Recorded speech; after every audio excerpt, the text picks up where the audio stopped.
Tuli ku The Truth Gossip tukugamba nti tuba tugoberera ensonga buli wamu we tubeera tuba tujja kunoonya omuntu ku nsonga yonna eba eriwo. Osobola ogenda no subscribinga no likinga no followinga no sharinga ne tumanya nti ensonga eno egguka. Olunaku olwaleero nine president wa APAU, ekibiina ekitwala aba producers bonna, aba audio producers abakolera ennyimba, nga tuli ku nsonga abayimbi ba producers bazze bafuna ebizibu ebyenjawulo. Twalabako Ian Pro bamufulumye ne bamukasuka ebweru ne bamugamba tadda nga bamubanja emyezi 8. Simanyi kiki kiri mu myezi 8. Tuba tuli awo ne EDIE no kyali wange ne olumu nasulakawo mu studio ye naye emyezi 8 bamugoba mu nju. Tulabya producers bangi Washington takyalina na studio abeera Wambuga. Tuli ba producers bangi naye kati gwe tunaye ye president waabwe naye agenda kutubuulira ki yasenguka okuva Entinda nadda e Munyonyo. Studio gye yagiza kati bintu kiki. Daddy Andre akasenguka emirundi 3. Kwegamba n'ekirala bapangisa ennyumba ennene. Simanyi lwaki ba producer kyokka studio nagiteeka mu kasenga akatini bwe kati eno beno baba bakolerayo bikyewalala. Gyebaleko kale mugana wange oli bulungi RINEX? Ne bulungi sebo. Ombuzeeko wabula ombuzeeko. RINEX embeera si nnungi, birungi si birungi. Ekigudde mu nnyumba y'okiwulira. Nkiwulira muganda wange. Gwe president wa APAU. Yes sebo. Ngenda kusookera tugenda kuvaako emabega. Tujjukira nga tunafuuka president we wagenda okufuna obujjanjabi ebweru. Aba producers abasinga baavaayo, abamu by then nali ndi ku Urban TV mwena mukyajjukira ne mujja ne tulaba nti ekintu kino tukiggusa n'ova ebweru n'okomawo. Yes sebo. Kati ensonga eriwo si ya bulwadde yesinga okuba mu bayimbi mmwe babagoba mu mayumba. Ensonga ya bwavu bw'okisamalizinga kitegeeza nsonga ya bwavu ng'ate endonga efuluma. Ya endonga efuluma naye omanyi obwavu butandikira mu mutwe gwo. Okay. Okitegeera yeah, so it's about mindset. Omuntu ne baveeri ne bakuwa obukadde 5 buli mwezi naye nga tosobola okumanaginga ezo sente muganda wange era askipingamuko omwezi gumu oba emyezi 2 akayasi ne kaddamu ne kakkuba. Okitegeera kitegeeza waliwo ekilakinga mu audio industry mu ba producers. Ba producers abasinga kankuwe example of myself. Engeri gye nayigamu production teri like in a professional way. Nayiga from like studio. Ogenda mu studio nosanga producer ng'akuba nobako kyo cramming omwo nova onogende walala. So ba producers lessons obanzibe. Yes, obanzibe. So there are so many life lessons that we miss out fenga ba producers. Echo yes, echo actually echo kintu nchi studies mu ba producers abawera. To missing out a lot of information. Yes. Financial literacy. Exactly. Kati element ya financial literacy eyo esumbwa nnyo actually almost the entire industry. Ya arts siba producer boka wabula n'abayimbi bonna. So that is a very big challenge gye tulina mu industry yaffe. Okay.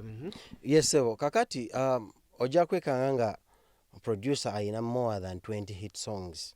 Up to now, I just struggling in Uganda. Is that really, does it really make sense? It doesn't really, because bw'otunuulira omu ku babadde basinga okola hits oluyimba lwa Pallaso happy birthday. Yes. Happy birthday to you. Tugenda tewaliwe batalukuba mazaliwa ga mwana muto mu buli age. Kijja kitya nti ssaawa zino ng'atuuka n'okuba ng'asobola lw'abagenda okukola asasula yaka ayingire mu studio akole ate afuluma adduke. Kakati tuina okutegeera kye bayita music business oba actually business as a whole. Ba producers abasinga bwe ba opening up studios, they do it I think for passion, maybe for fun. Tebakikola like for business.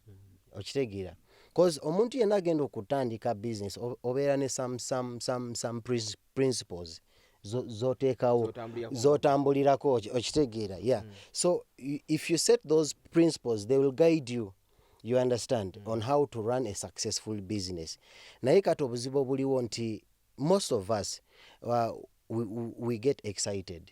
Tumanya okuba ennanga oyize production, then you look at artists nobegomba nogamba mimbi negomba jeko mu studio yange nemuntu kana mbakubira abasimu kenyini jangu okolereke wange exactly ne tutuka to extent of okubawa ne transport bo okuja mu studio yaffe tukole ki tubakolere so kati eyenkola actually yesinza okuza industry mabega because boyita omuyimbi nomuwa offer ajagenda obo ina byuma kika kitajja kufayo ku quality you understand so in a long run nebokuba hits 10 ojja kuddamu obonebone because oyo muyimbi tagenda kubeera nawe tagenda kola nawe weka for like forever nedda ajja kujja kole nawe nyimba 1 2 3 songs kasita getting used to your touch anonye ngaweta anonye producer ki omulala so it is time for us producers to ve mu kwebaka.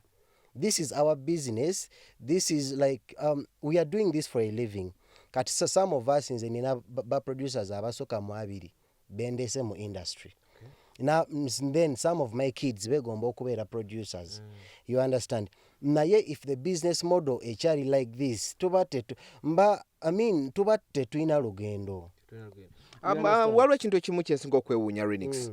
Kiva ku kiba producers okupangisa ennyumba ennene ne mupangisa ennyumba ya bisenge mukaaga n'okolera mu karuumu kamu kyokati n'obeera nga tosulawo ng'osula walala wotunulya EDIE wapangisa kuliko ekisenge eno eddiiro n'ekisenge eno naye ate tasulawo like ate batuuse ekiseera katuna tubatulyawo nga ne mudde gyasula bamugobye lwaki mupangisa amayumba amanene? No, I think I think it is based on one's intention ya sisechinomu.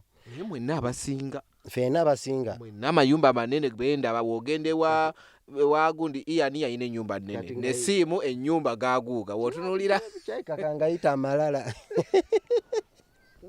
Kangaite malala atechi, you know, because tosobola kupangisa enyumba ya bedrooms nyango genda koesa ko kisenge kimu.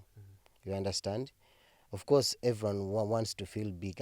Echo kizibu actually kiri mu industry. Buli ayagala kola something mu industry twagala nnyo kwesudia. Okitegeera twagala nnyo kwesudia nti bwe mpangisa ennyumba ennene nja kuba nsobola kutiisa bakyali bange baloze nti ndi mu mbeera nnungi nti I make a lot of money. You understand? So eyembeera eyenkola eyina kutuvaamu. You must be real, you know, kubeera real. Nti bw'oba oyingiza million 2 omwezi, how much, I mean, enyumba ya sente meka gye weetaaga. You understand? Tuveemu your life. Tuveemu life ey'abayimbi. Ey'okwesudia, like okwerimbalimba nti tuyina kino ndi bino, and yet you're nothing. Yet you're still struggling. You understand? Yes. RINEX, on average, oluyimba omuntu asobola dukolera sente meka? On average, these days on average at least 7,000 per song. Wotunuulira EDIE just last year ayinamu hit songs eziwera ennya. Yes. Tugambe bano ate tebamusasula akolera.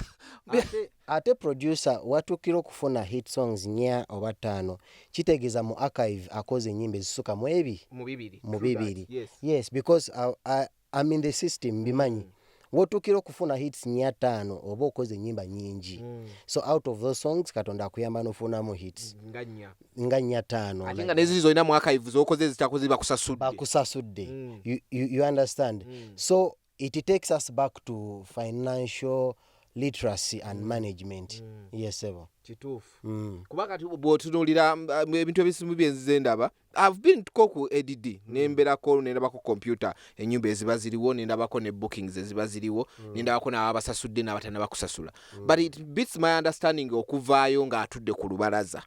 Gwe nga president waabwe lwaki toteekawo omusomo okusomesa bano abantu financial management?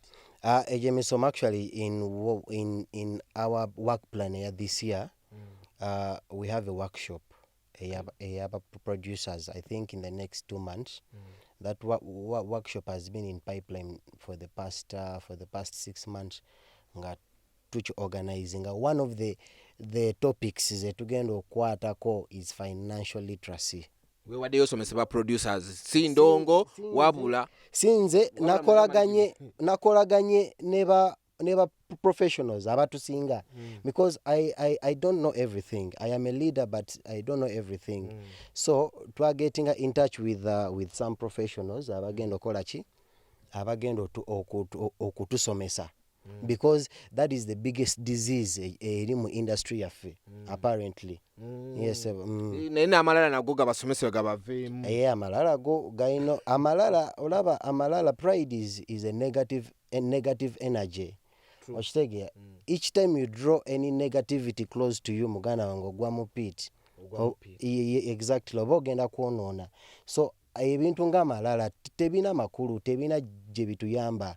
I always advise my fellow producers to be real. Olina okubeera yourself. You understand? Client kati, for example, kankwesa example EDIE aina watuuse in the music industry. Akoledde abayimbi bangi akoze hits. Right now you cannot be producing songs on goodwill because we know what your touch is like. We know you're a big producer. We know you are a good producer. So you must establish yourself. You're not establishing a business yo. Mungeri entuufu.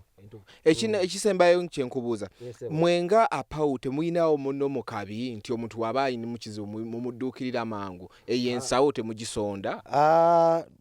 Tubadde nga tusonda naye because twafuna effect ya manyi nnyo effect ya covid. Covid music yasigala afuluma anti yasigala fuluma nenga enyingiza yali ntono.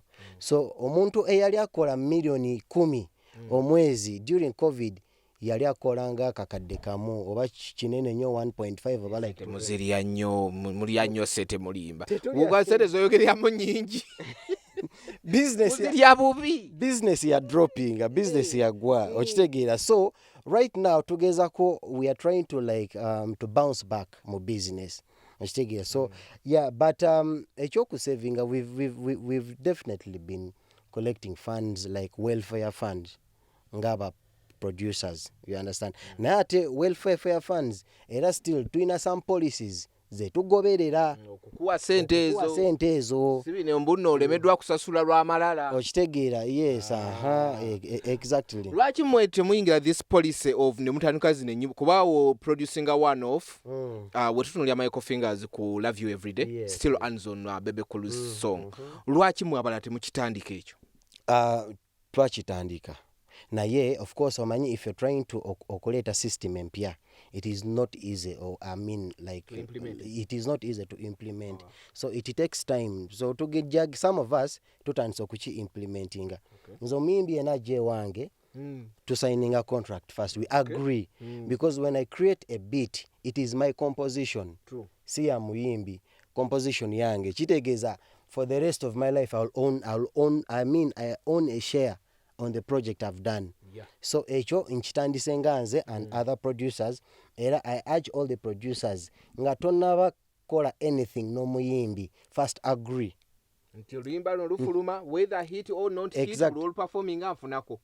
Exactly. So bemuba mumaze ku agreeinga you look for a lawyer oba you call me nkwereze a lawyer abawandikire like you make a formal agreement. You understand? Yeah. So that is the only way we can fight poverty.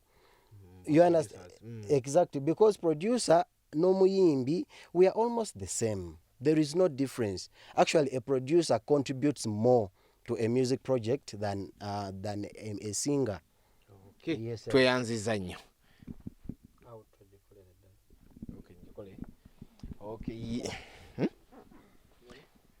Yes, abadde producer RINEX nga atwitiramu ku nsonga eziruma abayimbi wano ne ba producers wano ne wali is a very big producer tomujjukira mu nyimba za Bebe Cool abasinga mwe basinga okumujjukirira yakuba Bebe Cool from scratch okutuuka Bebe Cool we yatandika okuyimba abantu bebagamba bye tebabitegeera naye so naye nga president wa apawu ekibiina ekitwala ba producers bonna ebizibu bikyajja waliwo ne producer omunene gwe bangambye naye bagenda mufulumya ennyumba so naye tumulinde bamufulumye mumulabe ku mpewo zammwe.